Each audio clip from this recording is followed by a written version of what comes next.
Nilinaw ng Agriculture Department na una sa binabalak nitong makinabang sa maagang rollout ng 20 pesos kada kilo na bigas ang mga pinakamahihirap na lugar sa bansa.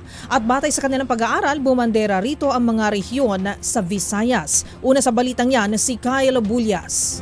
Unang makikinabang sa 20 pesos kada kilo ng bigas ang mga pinakamahihirap na rehiyon sa bansa. Yan ang binigyang linaw ng Department of Agriculture para sa pilot implementation ng pagbebenta ng 20 pesos sa bigas sa Visayas Region. Ayon kay Secretary Francisco Chu Laurel Jr., resulta ito ng kanilang isinagawang pag-aaral kung saan lumabas na pinakamataas ang poverty incidence sa Region 6, 7 at 8. Hindi naman ibig sabihin na limited tayo dun sa yung areas na yun. Yun lang initial rollout na pinapilot. Okay. Meron kaming iniisip din ng yung mga susunod naman na area na mataas din yung poverty incidence.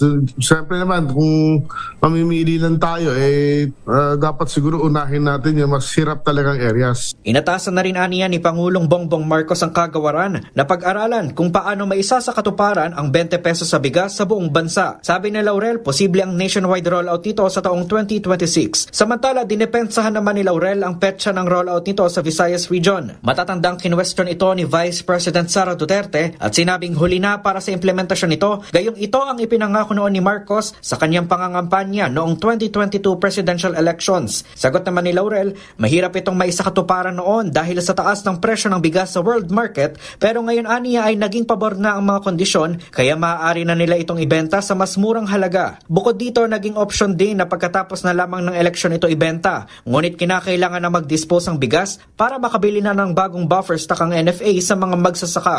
Kaugnay nito, pinayagan ng COMELEC ang naturang pagbebenta ng bigas kahit campaign period. Basta't matiyak na walang sino mang kandidato ang nasa rollout ng bigas at tanging mga opisyal lamang ng DA.